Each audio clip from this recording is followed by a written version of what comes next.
On Saturday, June 29, 1929, Charles Mitchell walked into the Plaza Hotel as if the city itself belonged to him. Outside were horses, cars, summer visitors, and the Marble Theatre of Fifth Avenue. Inside, lunch was underway. Bankers, tourists, politicians, speculators, and society watchers filled the rooms. The market had just closed at another high. Money felt less like something earned than something in the air. The Old Oak Room bar was gone, closed by prohibition. In its place stood an E.F. Hutton brokerage office. The substitution was almost too perfect. One legal intoxication had replaced another. Mitchell arrived with William Durant. Across the dining room were John Raskob, Earl Smith, the DuPonts, and other men whose names had become public symbols of the boom. Even an astrologer, Evangeline Adams, had a reserved table and paying clients who wanted the heavens to explain the tape. This was the summer when warnings did not vanish. They were everywhere. But optimism had better rooms. 2 months earlier, Raskob had given the boom its most famous Democratic promise. In his new office at 230 Park Avenue, he told reporters about a company he had been quietly planning. It would let ordinary Americans buy a basket of stocks selected by professionals. A wage earner would not need to understand every company. He would not need to be rich already. He could enter the profit system in monthly payments. The idea borrowed the emotional logic of the automobile installment plan. A family did not pay cash for a car. It paid over time, and the debt became proof of discipline. Raskob wanted to apply that same respectability to securities. A few $100s saved could control a larger amount of stock, with the rest financed and paid down month by month. That was the seductive move. Borrowing was no longer framed as gambling. It became thrift with ambition. To millions of people watching prosperity pass through shop windows and newspaper columns, this sounded less like Wall Street speculation than access. The market was not a private club, Raskob implied. It was American industrial progress, finally made available to the small saver. The phrase that would follow him into history was simple enough for a magazine cover: everybody ought to be rich. The strange thing is that some of the boom's loudest beneficiaries were not blind. Raskob worried the timing was bad. The market looked frothy to him, so he delayed launching his new company and quietly protected parts of his own fortune. Thomas Lamont returned from Paris celebrated as a financial diplomat, but in private he told his son to sell several large holdings and keep cash. Carter Glass tried to attach a tax to short-term stock trading, hoping to make speculation expensive enough to slow. The warnings were not missing. They were simply inconvenient. Publicly, the language of the summer was participation, progress, and national confidence. Privately, experienced men were hedging, selling, and preparing defenses. That gap mattered. Ordinary buyers were being invited into a market at the same time insiders were learning to protect themselves from it. The public heard about opportunity. The private rooms were filled with amendments, sell orders, and careful delays.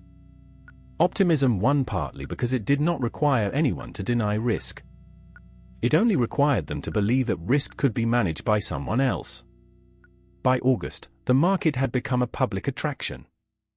Mitchell walked to 55 Wall Street and found crowds waiting outside National City Bank.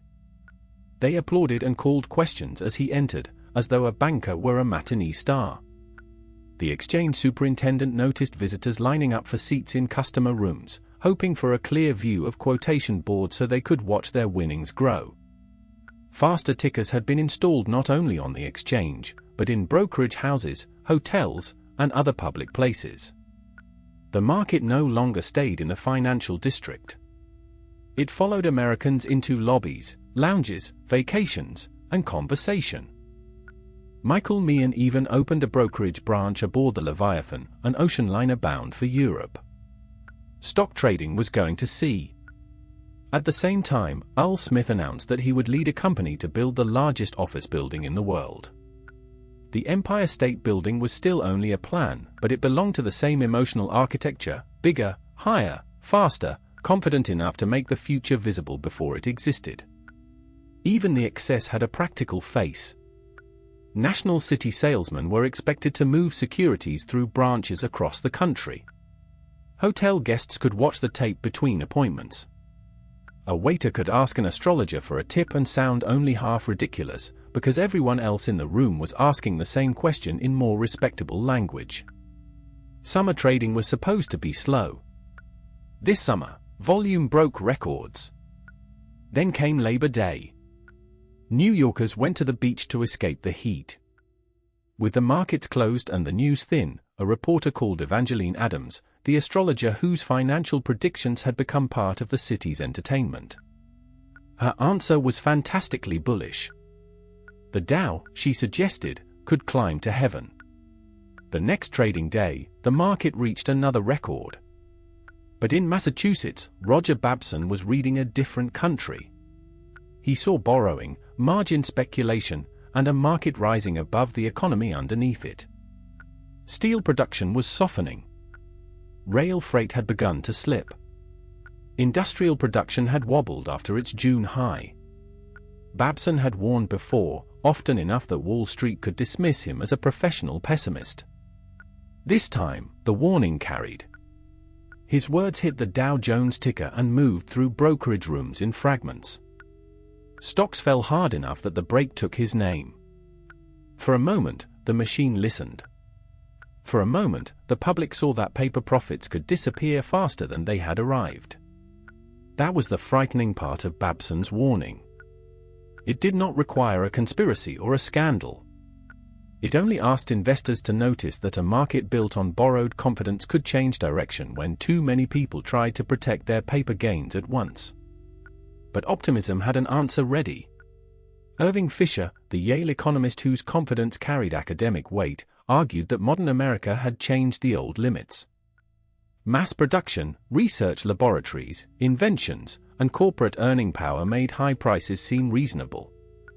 To people who wanted to keep believing, Fisher offered something Babson could not, a theory of why the new era was real. Brokerage houses reassured their customers too.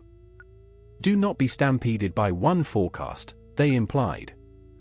The market was broader now, larger now, too complex for old rules. The best warning would come from the market itself.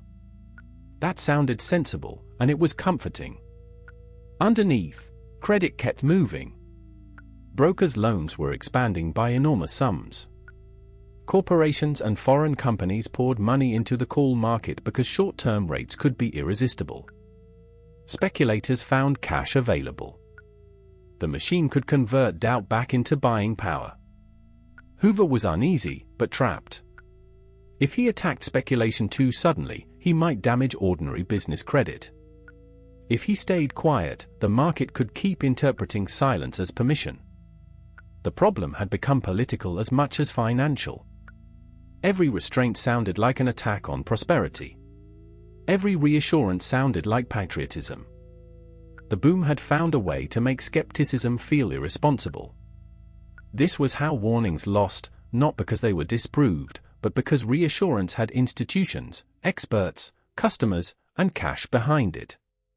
By late September, the surface still looked commanding. Mitchell boarded the Olympic for Europe and told reporters there was nothing to worry about. He had just announced the great merger he had wanted for years. National City Bank would absorb Corn Exchange and become even larger. The deal depended on confidence in National City stock. Calm was not just his opinion. It was part of the transaction. Across the same weeks, Lamont moved closer to Hoover. Morgan Partners arranged privileged chances in new holding companies for friends and clients. Mellon and Hoover struggled privately while publicly insisting the administration was steady. Each room had its own version of confidence to maintain. Jesse Livermore was in a different room. In his library, with his wife nearby, he wrote notes about speculation and human nature. He had watched the Babson break. He had received warnings from London about rising rates and a British financier in trouble. He understood that a market can look strongest when unknown forces are beginning to pull at it. The summer had taught America to hear warnings as interruptions. That was the real danger. By September 1929, optimism had become more than a mood. It was a habit, a product, a social proof, and a credit system. The crash had not arrived yet. But the country had already learned how not to listen.